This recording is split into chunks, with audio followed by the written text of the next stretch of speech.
Hey everyone, so welcome back to my channel. So guys, कैसे हो आप सब लोग। और बेसिकली हमारा हिंदी का जो फर्स्ट चैप्टर है हमारा दो बैलों की कथा, उसका आज मैं आपको ब्रीफ देने वाली हूँ एग्जैक्टली इस स्टोरी में होता क्या है, क्योंकि बुक में बहुत बड़ी स्टोरी लिखी हुई है। आप सब लोग इतने इंटरेस्ट से उसको पढ़ोगे नहीं, तो मैं आप लोगों को बता देती हूँ उसका शॉर्ट, उसका ब्रीफ। ओके, तो बेसिकली दो बैलों की कथा में दो बैल होते हैं, हीरा और मोती, और उनका मालिक होता है झूरी। झूरी भी अपने बैलों से बहुत प्यार करता है, और दो बैल भी जैसे हीरा और मोती थे, तो हीरा मोती भी एक दूसरे से बहुत प्यार करते थे। वो एक साथ नान में मुँह डालते थे और एक साथ निकालते थे। वो अपने प्यार को बयां भी बहुत अच्छे से कर पाते थे। एक बार झूरी का साला यानी गया उनके घर आया, और वो उन दोनों बैलों को लेकर अपने साथ चला गया। उन दोनों बैलों को समझ नहीं आ रहा था कि गया उन्हें कहाँ और क्यों लेके जा रहा है। रास्ते में दोनों ने उसे बहुत परेशान किया। अगर मोती दाएं भागता तो हीरा बाएं भागता। तो ऐसा करते करते गया को परेशान करते करते दोनों गया के घर पहुंच गए। गया के घर पहुंचने के बाद गया ने उन्हें रूखा सूखा भूसा खिला दिया। दोनों को कुछ समझ नहीं आ रहा था। दोनों ने रात होते ही खुट्टा तोड़ के रस्सी खुलवा के अपने घर भाग गए। झूरी की देख के आंखों में आंसू आए, लेकिन झूरी की पत्नी जल बुन गई और उसने गया को वापस बुलाकर दोनों बैलों को गया के साथ भेज दिया। इस बार तो गया दोनों को गाड़ी में जोतकर बैलगाड़ी में लेके गया। मोती ने सोचा कि रास्ते में गाड़ी गड्ढे में गिरा दूं, लेकिन हीरा समझदार था, उसने संभाल लिया और जैसे तैसे वो घर पहुंच गए। घर पहुंचने के बाद गया के घर एक छोटी लड़की थी, सुंदर सी छोटी थी वो। उसने दोनों बैलों की दुर्दशा देख रही थी वो क्योंकि गया उनसे बहुत काम निकलवाता था, हल जुतवाता था। तो उस लड़की को ये सब अच्छा नहीं लगा। वो उनको आधी रात में रोटी खिलाती थी। एक बार क्या उसने क्या देखा कि मोती जो है अपनी रस्सी खोलने की कोशिश कर रहा था। तो उस लड़की ने दोनों बैलों को खोल दिया। दोनों बैल भाग निकले। गया उनके पीछे पीछे भी भागा, लेकिन उन्हें पकड़ ना सका। पकड़ने के बाद दोनों चलते रहे। रास्ते में उन्हें एक सांड मिला। सांड बहुत हट्टा कट्टा था। सांड ने दोनों पर वार किया, लेकिन दोनों लड़े। पहले तो दोनों घबरा गए, लेकिन दोनों ने हिम्मत जुटा के वो दोनों लड़े।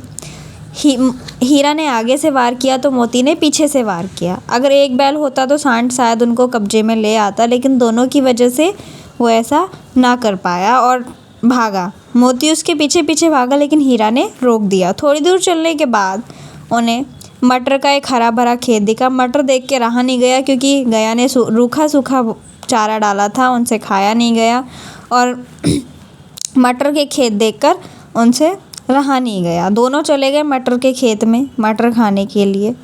मटर जैसे ही खाते खाते ही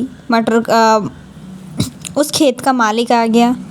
मालिक ने दोनों को कांजी हाउस में बंद कर दिया। कांजी हाउस गाइस वो होता है जहाँ पे हम एक टाइप से आप समझ लो कि प्रिजन ऑफ एनिमल्स, ठीक है। इस टाइप से आप रिवाइज कर लो इसको, प्रिजन ऑफ एनिमल। हीरा और मोती दोनों बंद थे। उनके साथ वहाँ पर और भी जानवर थे, जैसे गधा, घोड़े, बकरी, ठीक है। आधी रात में मोती ने जो कांजी हाउस की दीवार थी उसको 2-3 चोटें मारी। चोटें मारने के बाद दीवार थोड़ी सी वीक थी, काफ़ी पुरानी हो गई थी, वो टूट गई। दीवार टूटने पर ही सबसे पहले घोड़े भागे, फिर बकरियाँ। गधे क्यों नहीं भागे थे? क्योंकि गधे बहुत सुल्लड़ से मतलब उन्हें भाग्य भरोसे रहे कि अरे क्या यार, अब निकलेंगे तो बाहर निकल के फिर फंस जाएंगे। तो हीरा मोती ने गधों को भी लाते मार मार के भगा दिया। मोती ने कहा हीरा से अब हम भी चलते हैं, लेकिन हीरा नहीं गया। सुबह होते ही कांजी हाउस का मालिक आया। उसने दोनों को नीलाम कर दिया। नीलाम होने के बाद सबसे ऊंची बोली लगाकर एक व्यापारी उन्हें खरीद ले गया। रास्ते में जाते वक्त दोनों को कुछ समझ नहीं आ रहा था। दोनों हड्डी से हो गए थे।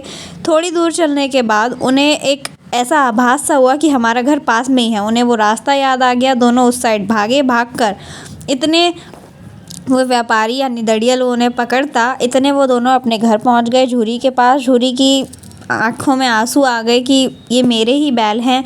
और फिर जब व्यापारी वहाँ पर आया तो झूरी ने उन बैलों को जाने नहीं दिया। व्यापारी को देखते ही मोती ने वार किया। मोती बहुत पीछे पीछे तक भागा, लेकिन व्यापारी उससे डर के भाग गया। और फिर जो झूरी की पत्नी, जो कि दोनों बैलों से बिल्कुल जलती थी, उसने भी दोनों बैलों को गले लगा लिया और वो बहुत खुश हुई। क्यों खुश हुई? उन दो बैलों को ऐसा प्यार देखकर। तो यहाँ से आप सबको पता चल ही गया होगा कि जानवर भी बस प्यार के भूखे होते हैं, उन्हें थोड़ा सा प्यार चाहिए होता है, वो लाइफ टाइम हमारे ही रहते हैं। ठीक है, तो ये थी छोटी सी स्टोरी दो बैलों की कथा, और हमारे सिलेबस का फर्स्ट चैप्टर कंप्लीट हो गया है। सेकंड की वीडियो भी जल्दी आ रही है, और वीडियो देखते रहो, वीडियो को लाइक करते रहो, और कमेंट करके बताओ अगर कोई भी डाउट है तो मैं सारे कमेंट का रिप्लाई हैंड टू हैंड दे रही हूँ, और किसी का ना दे पाऊँ तो सो सॉरी, आप दोबारा कमेंट करो, दोबारा तो रिप्लाई पक्का आएगा।